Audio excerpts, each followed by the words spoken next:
Good evening, ladies and gentlemen, and welcome to the Skywalk podcast. This is a new podcast I'm starting up, so given this is the first episode, we'll do some housekeeping background activities before we get into the deeper things. So hang in there. It's going to be kind of tedious at the start here, but we're going to have to do all the groundwork and stuff since this is a new podcast. So to start off, hi, I'm Gavin. I'm your host for this podcast. You're probably wondering who this random person is that's talking to you because I haven't given you a breather since this has started. So I'll get into myself a little bit. I'm an astrophysics major currently in university, and I'm also doing a computer science minor who wants to pursue physics in a PhD field.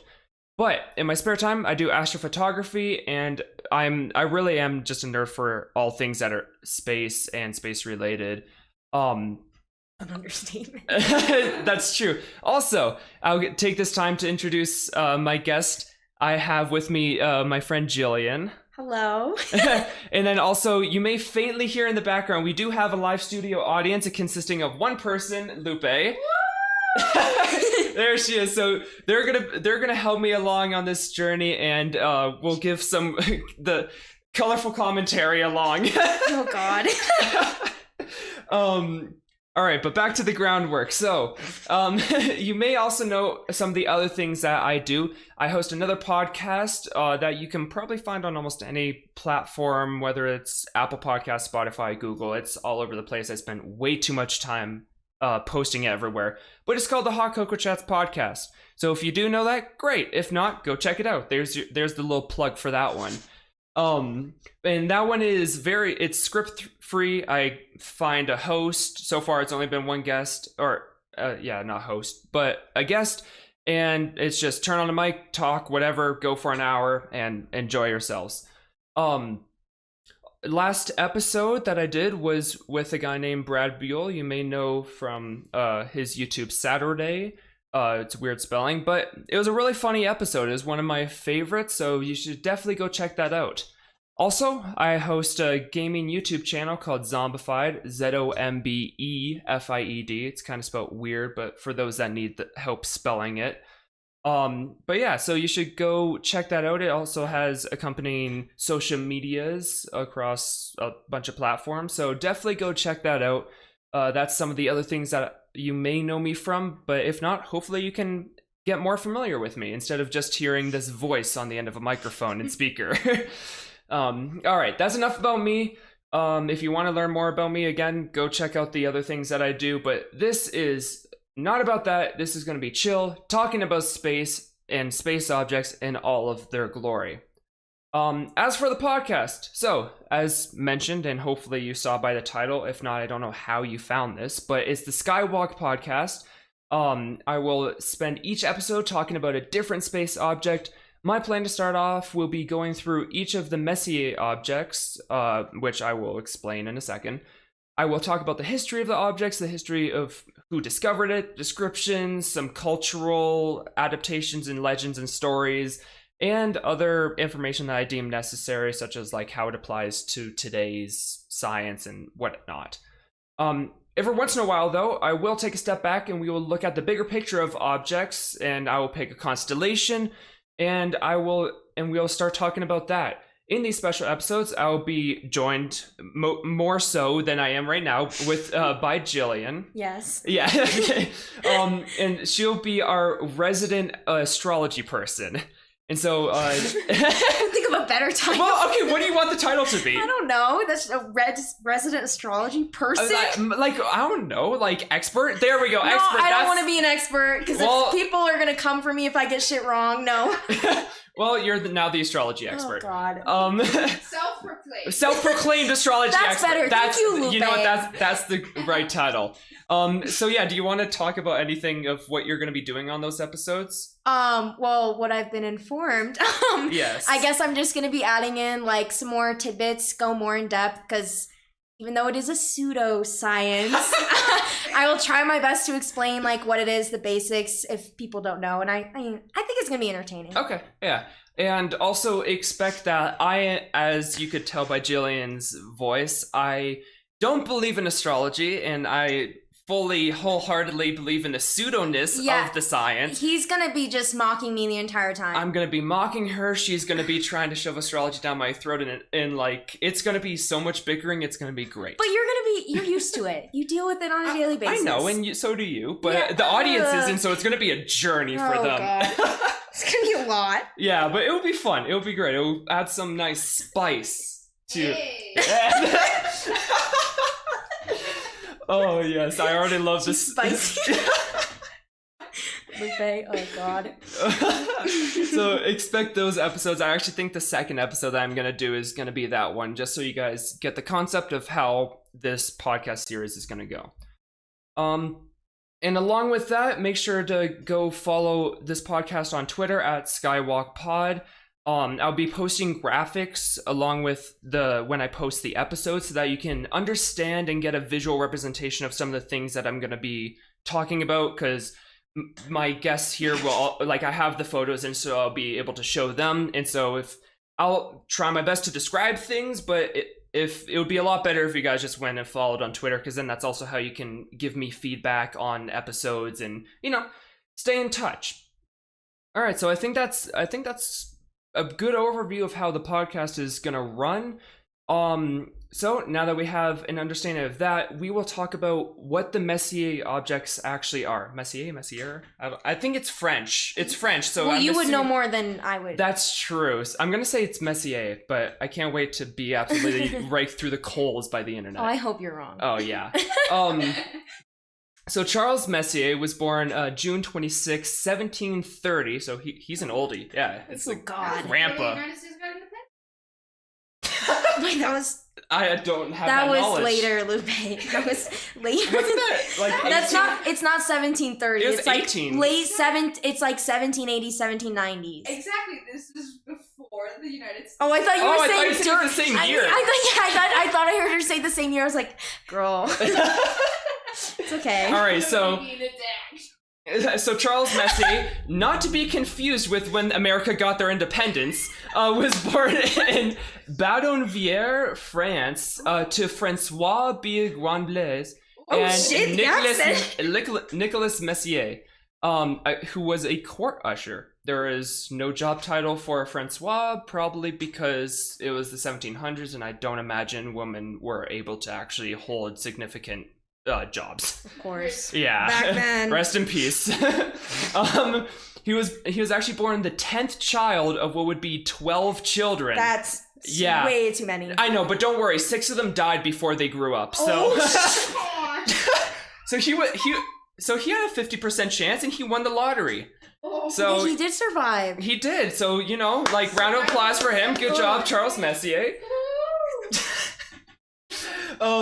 And so at age 11 in 1741, his father died, and which forced him to actually get... Wait, why are you doing all the depressing back history? We just need to learn who our man Charles Messier is, because that's who I'm going to be talking about for most of these objects. Did his father's death fuel something? Actually, it did. Oh, fuck, I'm answering a question. All right, so his father died when he was 11, which forced him to stop schooling. And it left him kind of up in the air of what would become of him, because, an 11-year-old with no guidance is kind of rough. You're screwed. Yeah, at that's that age I've heard and that time. I've heard it's important years for development. In 1744, however, so 3 years later, a comet that would be known as one of a few great comets, quote unquote, It's a very creative name. Yeah, I know. You gotta love science sometimes. Like the simplicity of it. Yeah, they either go for like weird abstract names that no one will ever be able to pronounce, or they say, "Oh, that's great comet." So it's one of a few great comets in history, and it stood out among those because it actually had 6 tails, which, for a frame of reference, most comets have 2, which is a dust and a plasma tail. And so this one had 6. It was huge, very close to the sun, and could be seen overhead in the sky. And it was... Oh yeah, I know, right? Apparently... Okay, so space, now brought to you by cults. I'll just like... It's the sign. Oh no. Oh Jesus. So Charles Messier, actually the head of a cult. The OG. Oh no. Shit. You're so But dark. near the beginning of spring, the comet was actually so bright that the only thing brighter than it in the sky was the sun and the moon. So you could Wow. yeah, I'm pretty sure you could actually see it during the daytime and like everything. Like it was like literally Like it a was second sun. it was the third brightest object in the sky. Tatooine. we no Star Wars references. just watched Star Wars before filming this, so that's why. The now 14-year-old Charles Messier became intrigued with astronomy, and after a solar eclipse in 1748 that was able to be viewed in his hometown, he was destined to pursue this course of life. And so in 1751, at age 21, he joined the French Navy as a draftsman, which I believe are just kind of like like people that draw pretty pictures and graphs and stuff like that. I could be wrong, but I believe Artiste. yes. That's very. I mean, he is French, so that works out. I hated that. So he was a draftsman for the Navy and began learning how to use astronomical tools and gained observational skills. He would eventually be promoted to chief astronomer of the Marine Observatory in Paris. This allowed him to continue his passions. He continued his fascination in comets, eventually getting coined the nickname Comet Ferret by King Louis the 15th. Because you know they all have Why the would you same name. nickname someone with like a rodent's name? I disagree. Spoken I like don't. a true rat over there. Sitting over there. So we now have space rats. Yeah, what? Elon Musk, where are you at? Do you guys remember that? I think it was the first Dragon shuttle that happened. That like they had the cameras on the outside, and something moved along it, and everyone thought like It was a rat? it was a rat, and saying how like trying to debunk that like the space shuttle actually happened and all that stuff. Space rat. And yeah, it's literally a rat somehow on this. So creative. thing. Yeah, they debunked that, saying that given how big the capsule was and the size of the object that went around, if it was a rat, it would have been the size of a 6-story building. So, Oh my god. Big ass rat. yeah, so or it was like yeah, either way, bigger than a person. So they said, you know what? Maybe not. Maybe it was actually real and someone went to space. Yeah. But whatever.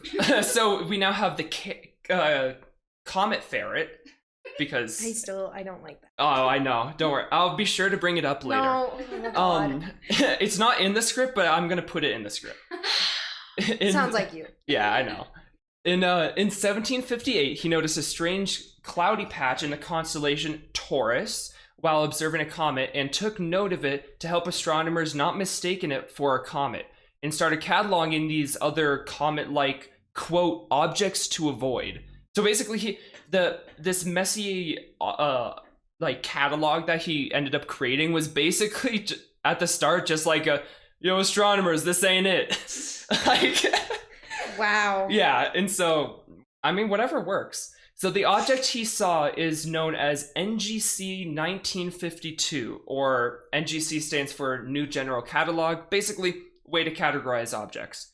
But this would eventually be actually known as Messier 1, or just M1, and more commonly known today as the Crab Nebula. This will actually be the object we are talking about today.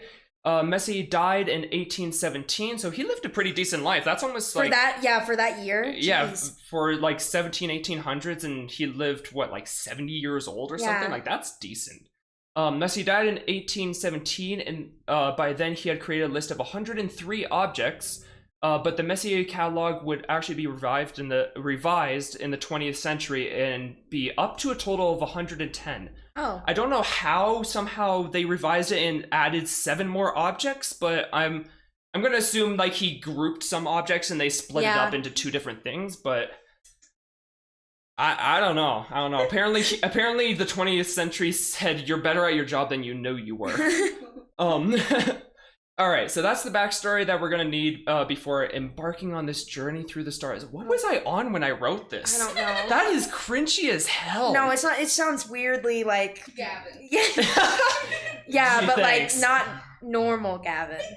Like what? Like Gavin on weed? No, like weirdly positive Gavin. 'Cause I'm Oh, normally yeah. depressed. Yeah, no, Sorry. that's fair. No, it's true. So I mean, I was expecting more of an emo phrase from you. oh Sorry, it's yeah. not me.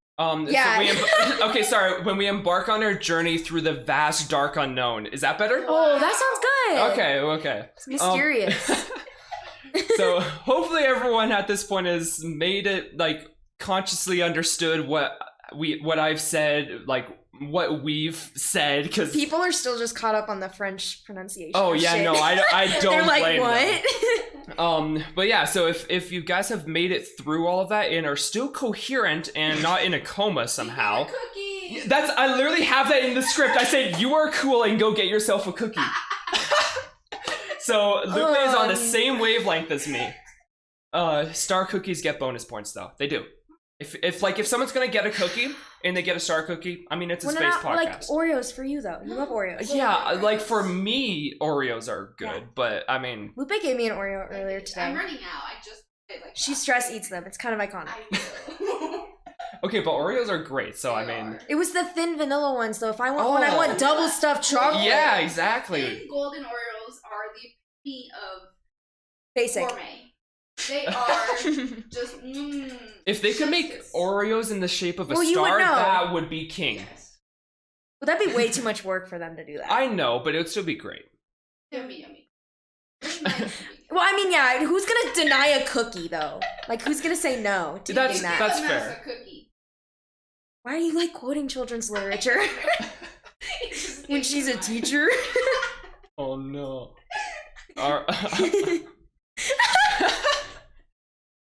All right, let's get into what this crab nebula actually is. So, it is not related to SpongeBob, unfortunately. I wish it was. Yes, maybe I'll do some more research. We'll do a revised episode, and I'll talk about how it relates to SpongeBob. You should just do a memes epised. That you know what? That's a good idea. That is a All good right, idea. mark it down. The Panda Man. Oh no. Yeah, why the fuck did you guys save that to my board? It was iconic, you know. Pinterest is a weird place. I'm just gonna Especially throw when that Gavin out. and I are in charge of looking. That sounds so wrong. Y'all shouldn't be in charge of that. Uh-oh. Oh my. Hate you. Anyways, the Crab Nebula is a very, very young deep sky object. So much so that Chinese astronomers in the year 1054 noticed what they called, quote, a guest star. This guest star was seen in the sky for almost a month and was so bright that someone living in the time would be able to see this bright, quote, star during the daytime.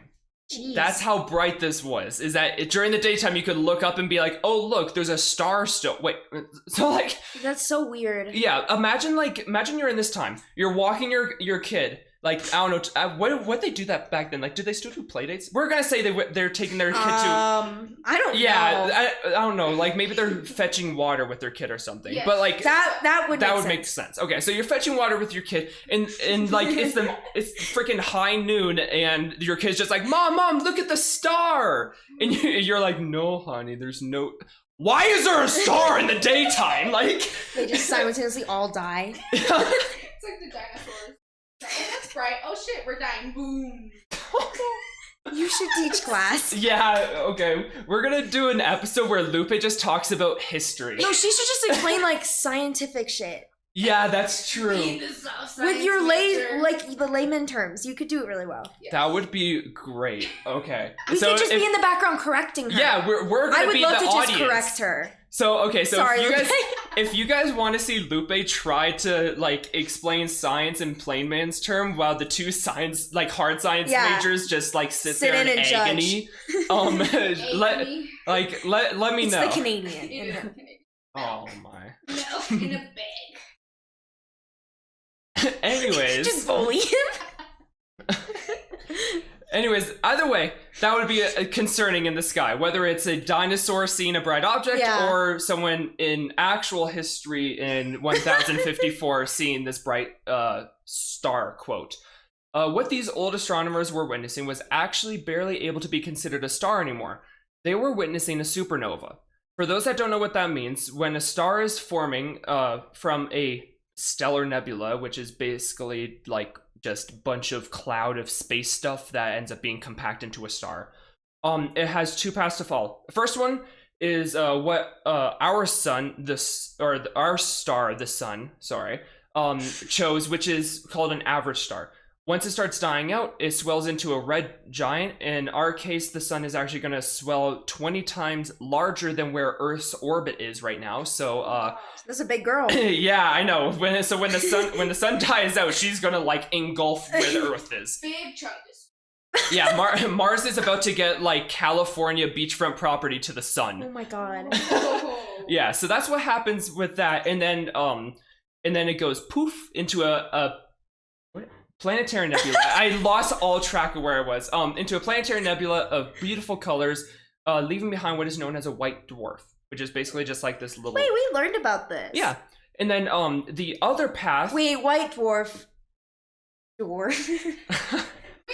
Sorry, a white little star. Yeah, there we go. Be respectful. Yeah, we're gonna be respectful of our little stars. Yes. So a white little star. The other path is a little more extreme and begins with what's called a massive star, which then leads into a red supergiant when it starts dying out.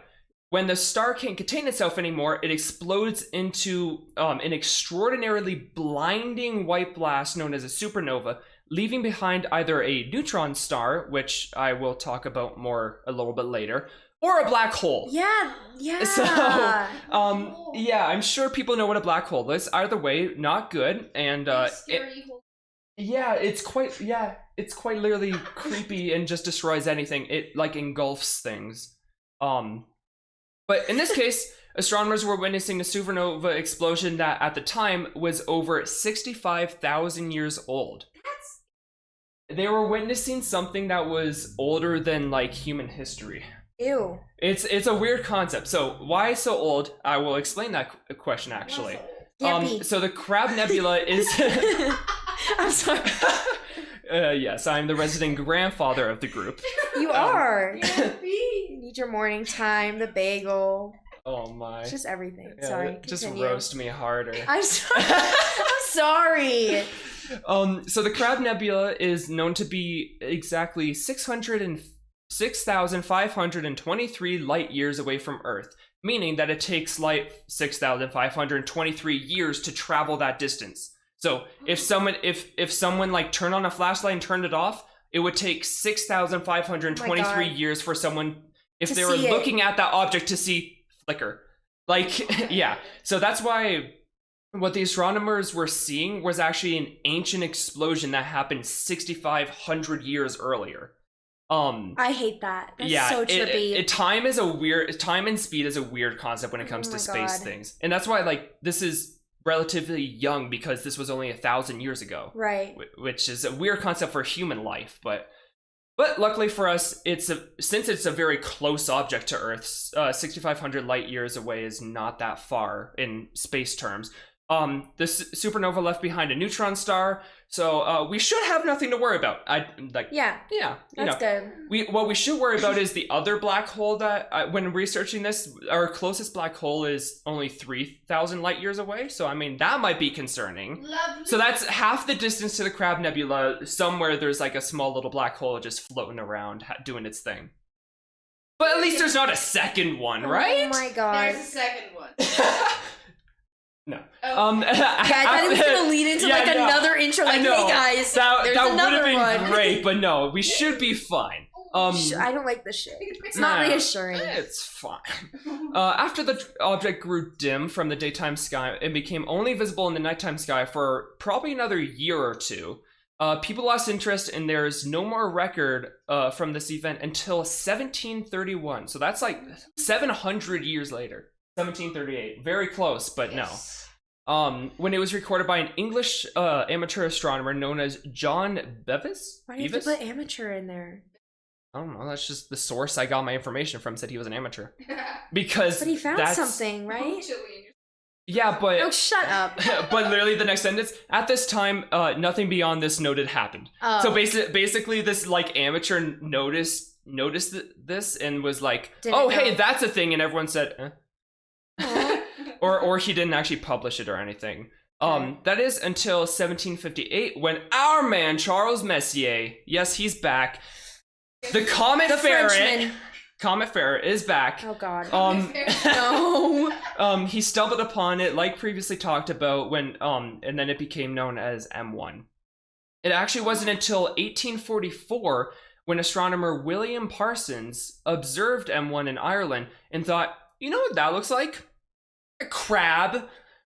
Creative. I don't know what he was on. And so from that point onwards, it was known as the Crab Nebula. But again, personally, I don't believe it looks like a crab, but I guess I can see the shape-wise. I'll show you guys in a second. Yeah, I was just gonna say I Yeah, want to see a reference. because- I want to judge for myself. Because that's done with the history, and now we're gonna talk about the actual like descriptions and stuff. Okay. It's Yeah. Oh my god, I did. Wow. Poopy, can you hand me my water bottle? I don't want to get up and destroy the nice setup we got going on here. State of the art. Don't want to ruin anything. Only the best. Thank you. She should be the assistant. I'm so sorry. I don't want to never mind. You're more than that. You're more than that. In our lives, you are. Yeah. You're a live studio audience. I am. I'm so honored to perform a part. Great. By the way, it took everything in me when you're talking about guest star. I wanted to make like a Dorman joke so bad, but I didn't. What? Dorman. Oh, Dorman. Oh. I heard Dorman. Excuse me, but Welcome. Bienvenidos. Exactly. You sound like weird airport people when you say that. Because I will say you have a great voice for this. yes. I feel like if I were to talk for a long period of time, The people would get walkway bored. is ending. Please watch your step. Oh my god. Flashbacks. I'm getting to Sky Harbor International Airport. at this Yep. moment. Oh my Ew. gosh. I don't like the airport. Yeah, I don't blame you. The airport's gross. I've been to way too Stinky many. in there. Musky. Elon, where are you at? Alright, so with a right ascension of 5 hours, 34 minutes, 31.94 seconds, and a declination of positive 22 degrees, 0 seconds, and 52.2, I don't know how to read this last one. Feet? I don't know. Or minutes? It's like a weird I think it unit? goes the other way, yeah, because it's like, it's degrees, 1 tick, 2 tick, but it's not inches. And you lost Or me actually at it might tick. be, I don't know. I think it's actually like arc minutes and arc seconds, arc hours type of stuff. Only Ooh. ours. It's math stuff. Oh, I don't know. no. I'm just. Well, you're the one in calc, so. Don't remind me. Pre-calculus last month. 1 + 1 = 2, I think. I God, think- Lupe. Oh God, please stop. Oh no. In a radius of roughly 5.5 light years, the Crab Nebula can be found just up and to the right of the star Zeta Pegasi in Taurus. Pegasi. Okay. Is that thank really you. what it is? Well, I am thinking of like Pegasus. Yeah, So, because like, that's Pegasi. You just always have mythical creatures on the brain. yes. I have a lot of. Oh, okay. We don't need to explore What's that. the Harry Potter thing? Whatever your like Oh, the Patronus. Patronus, It's yeah. like the weird yeah. animal that it She- casts so hers after is a a spell. Pegasus apparently.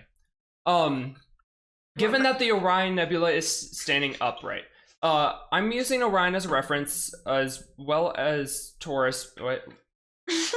I'm telling you, I wrote this over the course of 2 days, and I haven't proofread it, so I'm just like, we're just I going think for you it. need glasses. Yeah, I really do. I'm also using Orion as a reference because Taurus is really close to it, and the nebula is like almost directly above where Orion's head is. And so that's why I'm using it as a frame of reference. So if Orion was standing up, it's like up and to the right of the leftmost star.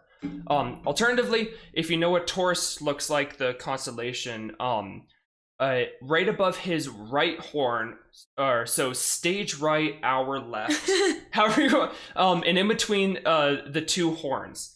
So I'm gonna show you guys what I'm talking about. So like it's there. Oh, okay. So like, oh sorry, sorry. Come on, studio audience. So, like- out of my hole. yeah, you are a rat. That red dot is where it is. So like Now you see what I'm trying to get at. Like Oh. those are the horns of Orion. So yeah, that's where it is. Hopefully that wasn't too confusing and gave everyone enough information to understand, because I mean it was okay to follow along until seeing the photo. Yeah, but it's not like essential knowing location. Yeah, that's fair. But if not, and you still didn't understand, well, here's another plug to go on Twitter and look at the images. Or Google it. So that, I mean, okay, fine. You know what? You I'm guys sorry don't to need to take go away to the the plug. Twitter and like, yeah, it's fine. Who needs a following? I'm sorry. She's such a bad cook.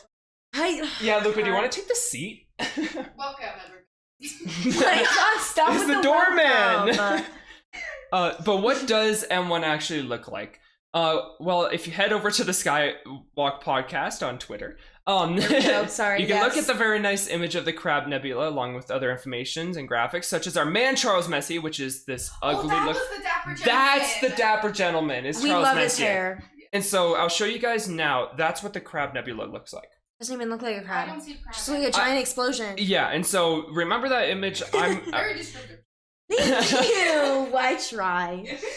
All right, so M1 is a supernova remnant, meaning basically a dust cloud of pretty colors, but it truly is a pretty sight. I mean, it's pretty. I like the colors. Yeah. For reference, I'm using the iconic Hubble Space Telescope image, which is what I just showed them.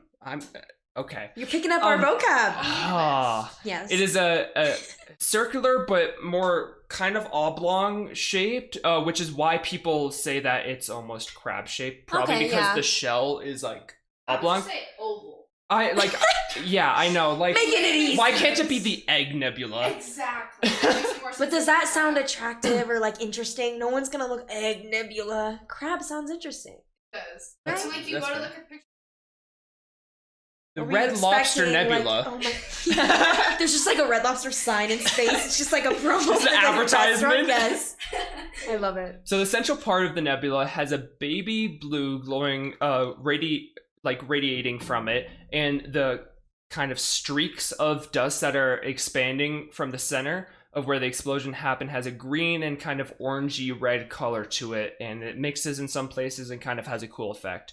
The best way I could describe these streaks or clouds of dust, which I'll get your guys' opinion, is that it reminds me of if you've seen close-up images of irises, of eyes, like because it's very like the streaky and like almost cavey looking. Yeah. Like I'm proud you know an anatomy term. It also I know. gives me like oil spill vibes. oh yeah, actually the But- colors mixing. Yeah, and then the black and the surrounding area. Wow, That's environmental true. disasters, I you know. jerk. I'm sorry. You caused it. You're I- manifesting it. No. But yeah, so I think iris is the best way to explain like the gases Yes, around. it does. Like a pretty blue eye. Yeah. All right, so the Crab Nebula has an apparent magnitude of 8.4, which closely resembles Saturn's moon Titan, which hopefully you've heard at least the name Titan before. Yeah. Okay. Definitely not the fucking moon though. Yeah, it's one of Saturn's like notable moons because obviously it kind of has a ring. It has a lot of like objects around it, but Saturn still has moons. So that's just for reference of how bright it is in the sky. To give some background on how this works, we'll narrow it down into a magnitude of -30 to +30 range. The strange thing is that it's actually backwards. So the sun actually has a magnitude of -26.7. And then the limit of the Hubble Space Telescope has a +27 rating. I don't know why it's backwards, but that's how it is. So the Hubble can actually see brighter than what the sun is in like reverse sense, you know? Jeez. It's weird. It's weird. A full moon is -12.5, and our naked eye can see +6. Binoculars can see +10, and Pluto is +14. And so Pluto. like this is the little like visual representation of the chart, which will be on the part of that image. But yeah, so like the sun and all that stuff, you can see all these like random things. Beetlejuice. It's probably not what it is. What, Beetlejuice? Was it actually? Did it That's actually how you say that? spell Beetlejuice. Yeah. Like Okay, wow, prove me wrong. Yeah, the I'm moon. the resident dumbass. the movie Beetlejuice, or that Beetlejuice is in Orion. It's his right shoulder, which everyone thought was actually like having a supernova right now, but it turns out it was actually just like the star like secreted like a dust cloud and blocked it. Yeah, basically it is farted, and everyone looked at it and said, "It's getting dimmer, it's gonna blow." But they're like, "Oh wait, it already blew." You know? Hey, fart jokes. I can't. This is getting nasty. But yeah, I mean, Beetlejuice is still expected to explode relatively soon. Like within what's relatively though? The next 100,000 years. Exactly. So Literally doesn't mean anything. But it could be tomorrow. In our lifetime. No, it wouldn't. It won't, but it could. Technically, it's in the ring. Okay, everyone, we're gonna like. Honestly, though, it wouldn't affect us. It would just be like cool to when look at. When Beetlejuice explodes. Like, I just can't get over the fact that it's. Yeah. Yeah, it is throwing me a little bit. Beetlejuice. Guys. But Beetlejuice, like when it goes supernova, like you'd be able to see it during the daytime and stuff like that. So that's why, like, I think it'd be cool. Like it doesn't. Reincarnated. Yeah, exactly, right?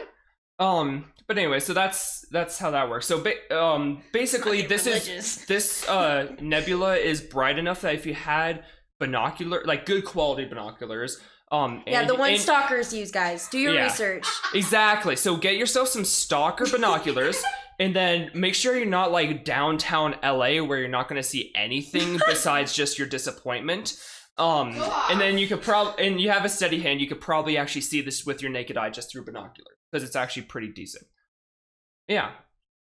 So that's about the descriptions of it. As for cultural representations, I couldn't find too much, probably because like this is actually like a relatively new thing that happened, and like it was an explosion and then it became a nebula, so like kind of hard for that stuff. And I find cultural stuff usually focuses on like constellations and like bigger objects.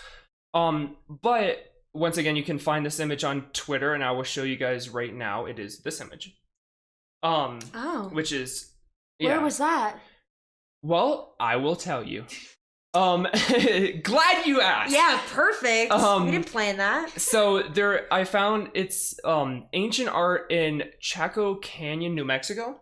If I might be pronouncing that wrong, I don't know. But either way, and she's a linguist apparently. And some speculate that cave art was actually like a representation of someone witnessing the supernova event back in those times.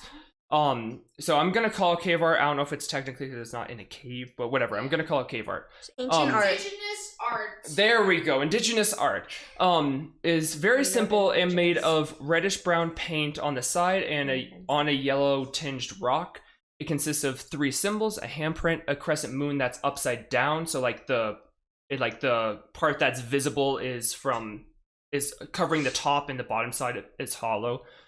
And something that resembles what I think is a sun. These symbols are oriented in what would easily be described as a right triangle formation. So the sun is on the left, and then to the right of it is the moon, and then up from the moon is the hand. The description I found when I researched this is that apparently they think that the explosion is actually what I say is the sun. They think that is the explosion next to the moon. And then the handprint is actually just like a signature. It's either a signature from the artist, or it's something to basically portray like, hey, this was an important event. So just kind of like to flag it almost. But again, my opinion is that I think it looks like the sun, the moon, and the handprint is the weird object that they noticed. That would be my way of interpreting it. But obviously, I don't study ancient civilization, cave art, and stuff like that. But I mean, to each their own. But I think the hand would work because it would represent like they could see it during the sun and the night. Yeah. So that's how I took it. But either way, whatever it is, there's a good chance that this is showing that this culture that was around there actually saw this happen. Going into modern day, though, the Crab Nebula is actually a very notable deep sky object and has been studied intensely, especially over the past 100 years or so. It was the first astronomical object identified that corresponds with the historical supernova explosion. Wow. And in case that was a bit much, because that was a lot of big words quickly, basically it's the first time like we have historical evidence of humans witnessing a supernova explosion. And then and something that we're actually able to see the results of today. I won't go too on about all the science contributions because there's a lot, but so if you guys want me to go in more depth in future episodes, again, go on Twitter, message me, whatever, communicate and let me know if you want more, just all the information, because I'll make these things, maybe not if you guys don't want to sit through that, I'll make these things 2 hours long. Oh my god. Yeah, you guys don't have to suffer through that, but yeah. But for now, I'll go over two last points. So the first one is that the Crab Nebula was a result of a supernova gone good, which means it left behind a neutron star. Today we know that these, we call these super fast spinning and incredibly magnetized objects pulsars. These pulsars spin so fast and are so magnetized that they actually rapidly shoot matter as well as antimatter out of its north and south poles. So it's just throwing matter and non-matter. Jeez. The Crab Nebula was one of the first time scientists were able to actually see and study these objects and witness how it works. Finally, in 1999, NASA sent out their Chandra? I don't know. I think it's Chandra. Or Chandra? Chandra? Maybe. I'm probably stupid. No, I don't know how to pronounce things. Yeah, I don't know either. We're just going to go with Chandra. X-ray observatory. M1 was one of the first targets that it tested using its X-ray vision that was built onto the observatory, satellite, whatever you want to call it. And it has actually stayed a frequent visitor of Chandra that they study with. So this has been a huge contribution to scientists attempting to understand how supernova happened, what pulsars are and what they do, and the life cycle of a star. The image I posted is the combination of the Hubble Space Telescope in purple, the Chandra in blue and white, and the Spitzer Space Telescope in pink, and is a magnificent look at what a pulse, and you can actually see the pulsar in the center. So I'll show you guys now this image. Oh. So that's a mix of X-ray, natural light, all that kind of stuff. And so if you see right here, that's the neutron star, and you can see where the trails are actually getting shot out of it. Hat. Yeah, and so that is so creative. That is inside of that. That's the difference of X-ray and visible light.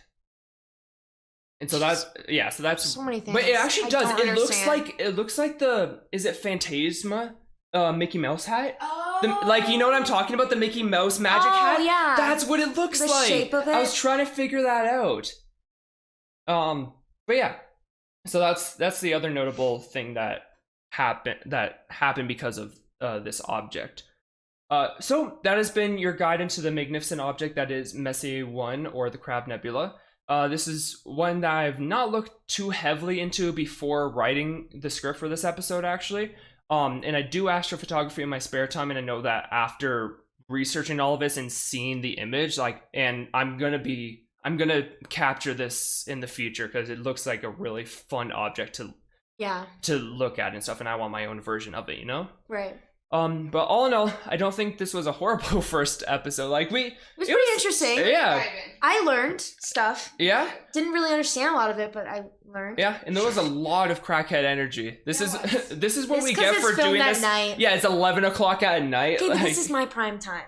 That's fair. It's nocturnal. Yeah, I'm running. Awesome. Or a bat. Or a ferret. No more ferret talk. We've done enough. The ferret comes off during sexy time. Oh my god. Oh god. Please stop. But again, I want to thank my lovely guests, Lupe and Jillian. You're welcome. We are lovely. Aww. Yeah, everyone. Hey, no. Someone needs to tell Lupe to stop the hate talk. If you're gonna keep with this hate talk, you're not gonna be allowed to speak, and you're only gonna be allowed to make noises. Oh, well, don't make her a slave. That's offensive. Oh, okay. Seagull. Would you like to share? No, they come in very. Kevin, this late at night. She does do a lot of pterodactyl sounds with me. I did a lot while rewatching the Mustafar. Oh my, more Star Wars. I filmed that. I hated it. I can't do it. So stay tuned for future episodes where, I don't know, I'm not going to promise, but you may hear seagulls and pterodactyls. We love it. What were you going to say though? No, so like when we do stuff about constellations, is that just going to be a different thing you're focusing on? Just like how this was? Yeah, so because I don't know the connection. Yeah, so I'll talk about it now. So since we did the Crab Nebula and it's in Taurus, we're gonna take a step back for next episode and we're gonna back out and look at Taurus. So as that's a whole. As a constellation. And so I'm gonna be talking about like again, like all this kind of stuff, like the facts, history, facts, the statistics, all that kind of stuff. And then, but it won't be as long as the section here. Yeah. And then we'll throw it over to you and you can talk about like the astrology side to it. Cause I know and it can get very deep. I love Pedro is an icon. Fellow Earth signs. He is an icon. But you also have a Taurus moon, so. Oh God. Analyze me. Yeah, we might do an episode where we just let her. I would love to loose. Analyze her birth chart. My birth. It'd be iconic. So if again another thing, if you guys want that to happen, hey, maybe you should go. I haven't talked about it much, but maybe they should go to Twitter. And follow Skywalk Pod on Twitter. Oh God, you keep. I don't. Keep plugging, Gavin. Yeah, I don't. It's great. We love it. I just have a bucket of plugs, and none of them are working. So I'm just gonna keep throwing them. Twitter, like maybe even the Twitter. That's when people scroll through shit. Yeah, listen. They should. So they should go check out the Twitter. I'm not helping now. No, you're not. I'm trying to give you support. Me. I'm here. But anyway, so go to the Skywalk Pod on Twitter. Mentally. Questionable. We're all a bit loopy right now. Loopy. I hated that. Yeah, your dad jokes are way too much sometimes. I'm getting canceled from that already. We haven't even started. Cancel Gavin. Cancel Gavin 20. Oh no! Please don't start that. Yeah, don't manifest that. That's a bad fear. 21. Gotta wait. His time is. Okay. That's 24. I like that. Odd number, but okay. Jesus. Anyways, also make sure to go check out the Hot Cocoa Chats podcast. And after how well this went of just talking, yeah, you guys are being forced to be guests on that one. And so I feel like it's gonna get very R-rated with me. Oh, yeah. That podcast, no matter what, I don't even go. Everything. No, I don't even go to like check it. I just immediately hit explicit when I post it. That's pretty smart. Yeah, like that one. Honestly, have like a safe net. Yeah, no, and that one, I'm like very open that like I really don't care what's said. Like if I'm the mindset, if something's offending someone, don't listen to it anymore. You know, so like, if someone doesn't like what I'm saying, then maybe this isn't the podcast for you. Yeah. I'll be very blunt about that. But anyways, so far it hasn't gone to where we should be offending people. But you never know. Maybe it's in the future. So you should stay tuned for the Hot Cocoa Chats podcast and check that out on wherever you listen to podcasts. Wherever you're listening to this one, chances are it's also there. So, just a quick little search, even just going through the author, you should find it.